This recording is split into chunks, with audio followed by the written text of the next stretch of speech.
Hi നമസ്കാരം. എന്തൊക്കെയുണ്ട് വിശേഷം? എല്ലാവർക്കും സുഖമെന്ന് വിശ്വസിക്കുന്നു. എനിക്ക് സുഖം തന്നെയാണ്. ഇപ്പം ഞാൻ നിങ്ങളോട് സംസാരിക്കാൻ വന്ന വിഷയം എന്ന് വെച്ചാൽ ഒരു പഴഞ്ചൊല്ല് എനിക്ക് ഓർമ്മ വന്ന്, നാടോടുമ്പം നടുകെ ഓടണമെന്ന്. കാരണം അതിൻ്റെ യഥാർത്ഥ മീനിങ് എന്താ വെച്ചാൽ നാട് ഇങ്ങനെ പോകും തോറും നമ്മളതിൻ്റെ പിന്നാലെ അതുപോലെ അനുസരിച്ച് ജീവിക്കണം എന്നുള്ള രീതിയിലാണ് ആ ഒരു പഴഞ്ചൊല്ലിൻ്റെ അർത്ഥം. പക്ഷേ ശരിക്കും പറഞ്ഞാൽ നമ്മളെല്ലാവരും ആ ഒരു പഴഞ്ചൊല്ലിൻ്റെ അതേ മെത്തേഡ് തന്നെയാണ് ഇന്ന് നമ്മൾ കേരളത്തിലെ മിക്ക ആൾക്കാരും ജീവിക്കുന്നത്. നാടോടുമ്പോൾ നടുകെ ഓടുക എന്നുള്ള രീതി തന്നെയാണ് മിക്ക ആൾക്കാരും ജീവിക്കുന്നത്. ഞാൻ എടുത്തു പറയാൻ വന്ന ഇന്നത്തെ കാര്യം എന്ന് വെച്ചാൽ നമ്മുടെ സൂപ്പർ മാർക്കറ്റുകളെ കുറിച്ചാണ്. 2025 കണക്കനുസരിച്ച് നമ്മുടെ മൊത്തത്തിൽ, കാരണം ഈ സൊമാറ്റോ അങ്ങനെ കുറേ ഡെലിവറി ആപ്പുകൾ വന്നതിന് ശേഷം നമ്മളുടെ ചെറുകിട വ്യവസായമായ ചെറിയ സൂപ്പർ മാർക്കറ്റുകൾ, അതായത് കുഞ്ഞു ഗ്രോസറി കട, അതുപോലെ ചെറിയ സൂപ്പർ മാർക്കറ്റ്, ഒരു 25,000-ഓളം കടകളാണ്, അല്ലെങ്കിൽ കുഞ്ഞു ഷോപ്പുകളാണ് അടച്ചു പൂട്ടിയത്. കാരണം ചിലർ നഷ്ടത്തിൽ വന്നവരുണ്ട്, ചിലർ അത് കാരണം വഴിയാധാരമായതുകൊണ്ട് കുറേ മനുഷ്യരുടെ കാര്യങ്ങൾ കണക്കനുസരിച്ചൊക്കെ ഒരു 25,000-ന് മേപ്പോട്ടാവുന്നെങ്കിലേ ഉള്ളൂ കേട്ടോ. ഇപ്പോഴാണെങ്കിൽ പുതിയ പുതിയ കുറേ ഐറ്റംസ് കാര്യങ്ങൾ, കുറേ ആപ്പുകൾ വന്നിട്ടുണ്ട്. ബ്ലിങ്കറ്റ്, സൊമാറ്റോ, ജീനി, അങ്ങനെ കുറേ ആപ്പുകൾ അങ്ങനെ നമ്മുടെ ഓരോ ആൾക്ക് ഇരിക്കുന്നിടത്ത് കൊണ്ടുതരാൻ വേണ്ടിയിട്ടുണ്ട്. ഇപ്പം ഞാൻ ഈ ആപ്പുകളിലെല്ലാം ഓർഡർ ചെയ്തതിൽ എനിക്ക് രണ്ട് രീതിയിലുള്ള ആപ്പുകളാണ് ഏറ്റവും കൂടുതൽ ഇഷ്ടപ്പെട്ടത്. ഒന്ന് പർപ്പിൾ പീഡിയ എന്ന് പറഞ്ഞിട്ട് കൊച്ചിയിൽ തന്നെ ഉള്ള ഒരു, അതായത് വൈറ്റിലയിലുള്ള ഒരു പച്ചക്കറി മാത്രം കൊടുക്കുന്ന ഒരു ആപ്പ് ഉണ്ടായിരുന്നു, പർപ്പിൾ പീഡിയ. ഞാനത് തുടങ്ങിയ സമയം മുതൽ അവരുടെ കസ്റ്റമറായിരുന്നു. കാരണം അതൊരു റീസണിൽ ഒരു മൂന്നാല് വർഷം അവരിങ്ങനെ പച്ചക്കറിയും കാര്യങ്ങളൊക്കെ നല്ല രീതിയിൽ ക്ലീനോടെ, ഭയങ്കര ക്ലീനാണ്, നീറ്റാണ് അവരുടെ ഓരോ പ്രോഡക്റ്റ്. അതിന് അത് പൊതിയിൽ തന്നെ ഭയങ്കര ഡിഫറെൻ്റായിട്ട് അവർ കൊണ്ടുവന്നുകൊണ്ടിരുന്നത്.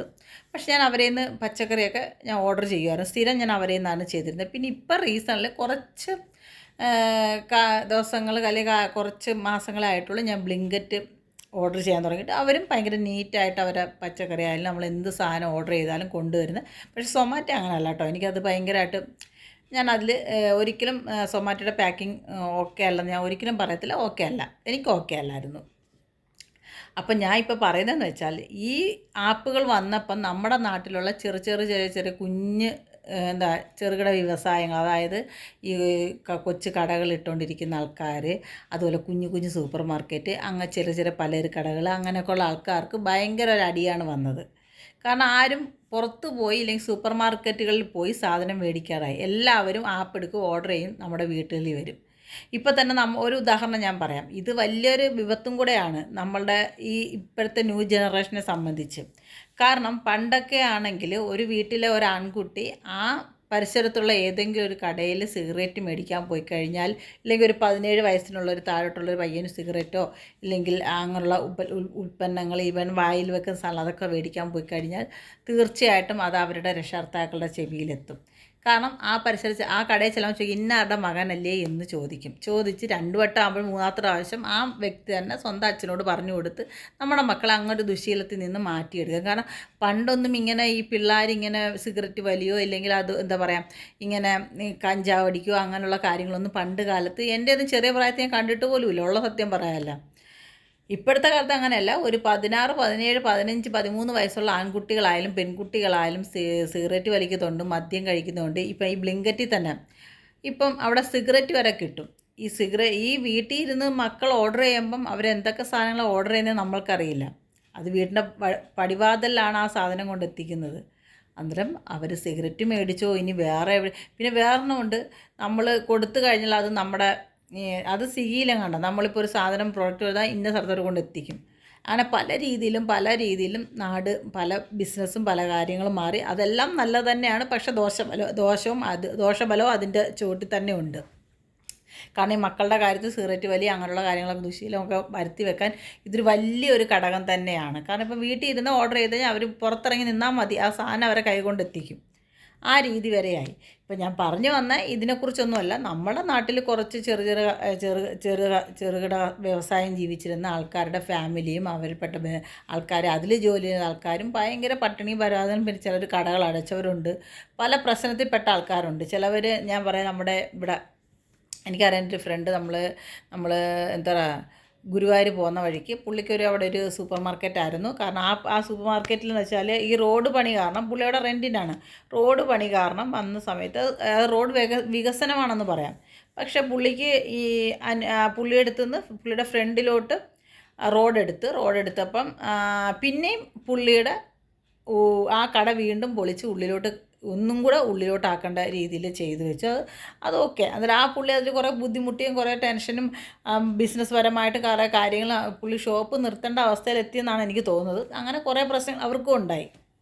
അന്നേരം ആ സൂപ്പർ മാർക്കറ്റിലെ അവർ തന്നെ എന്നോട് പറഞ്ഞോണ്ട് പണ്ടത്തെ കണക്കല്ല, ഇപ്പോൾ ബിസിനസ് ഭയങ്കര മോശമാണ്. ഇപ്പോൾ എല്ലാവരും ഇങ്ങനെ ഓൺലൈൻ അങ്ങനെ ഇപ്പോൾ ഏറ്റവും കൂടുതൽ ഇപ്പോൾ ഓൺലൈൻ ബിസിനസ് നടക്കുക ഒന്നെങ്കിൽ ട്രിവാൻഡ്രം, ഒന്നെങ്കിൽ എറണാകുളം, ഇല്ലെങ്കിൽ കോഴിക്കോട്, അങ്ങനെയുള്ള വലിയ വലിയ പട്ടണങ്ങളിലാണ് ഇങ്ങനെയുള്ള കാര്യങ്ങളുള്ള.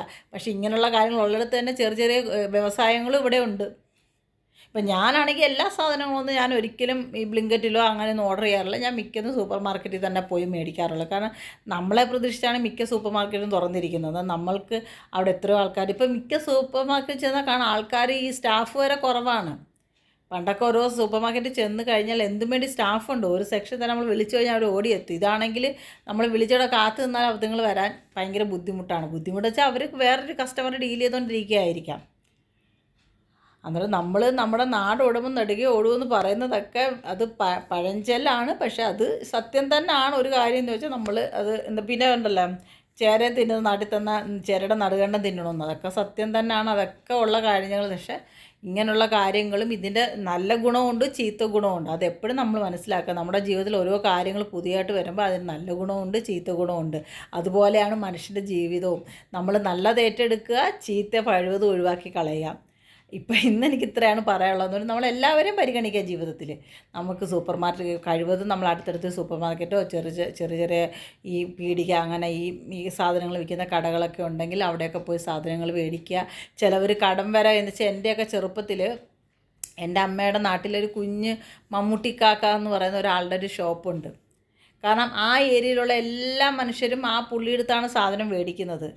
ചിലവർ പറ്റുണ്ട്. ഞങ്ങളുടെ വീട്ടിൽ നിന്നും പറ്റുണ്ടായിരുന്നു, ഉള്ളതെന്ന് പറയാമല്ലോ, പറ്റുണ്ടായിരുന്നു. നമ്മൾ ചെല്ലും സാധനങ്ങൾ മേടിക്കും. മാസത്തിൽ ഒരാകുമ്പോൾ ഈ എമൗണ്ട് കൊണ്ട് കൊടുക്കും.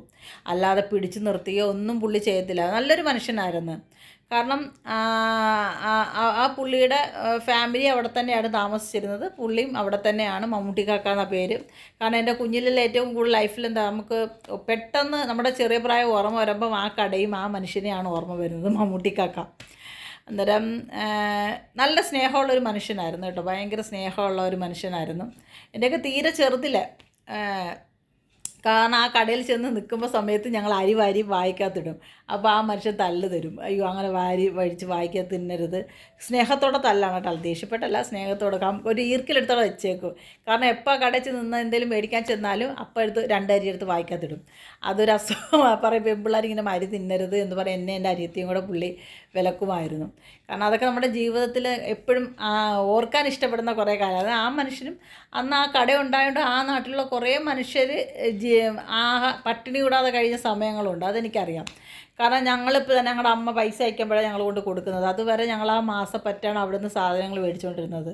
അന്നേരം ആ മനുഷ്യൻ ഒരു പ്രാവശ്യം ഞങ്ങളുടെ അമ്മയ്ക്ക് പൈസ അയക്കാൻ പറ്റില്ല, തന്നില്ലെങ്കിൽ ഞങ്ങൾ പട്ടിണിയാവില്ലേ? അങ്ങനെ ഒരിക്കലും ആ മനുഷ്യൻ ചെയ്തിട്ടില്ല. എല്ലാവർക്കും ആ മനുഷ്യന് ഉള്ള പൈസയ്ക്ക് സാധനം കൊടുക്കും. എന്നിട്ട് വീണ്ടും സാധനം എടുത്തുകൊണ്ട് വെക്കും. ആ നാട്ടിൽ ഞങ്ങളുടെ ആ ഒരു സ്ഥലത്ത് നാട്ടിൽ ആ ഒറ്റൊരു കടയേ ഉണ്ടായിരുന്നുള്ളൂ.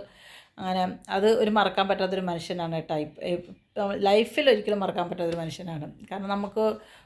കാരണം പൈസ കൊടുത്താലും നമ്മൾക്ക് ആ ഒരു ടൈം നമുക്ക് ഉപകരിച്ചിരുന്ന അങ്ങനെയുള്ള കടകളാണ് പണ്ട് കാലത്തുള്ള അങ്ങനെയുള്ള കട. ഇപ്പോഴാണ് നമ്മൾ ഇതെങ്ങനെയൊക്കെ ആയതും ജീവിത രീതി മാറിയതും.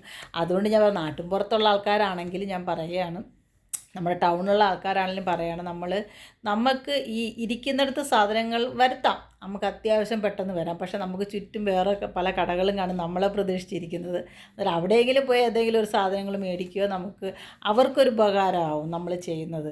കാരണം കാരണം ഈ ബ്ലിങ്കറ്റൊക്കെ നമ്മൾ ഭയങ്കരമായിട്ട് സൂക്ഷിക്കേണ്ട ഒരു കാര്യമാണ്. മക്കൾക്കൊക്കെ ആയാലും എന്തായാലും എന്ത് സാധനം അതിൽ വരുത്തുന്നതിന് ഒരു ബുദ്ധിമുട്ടുമില്ല.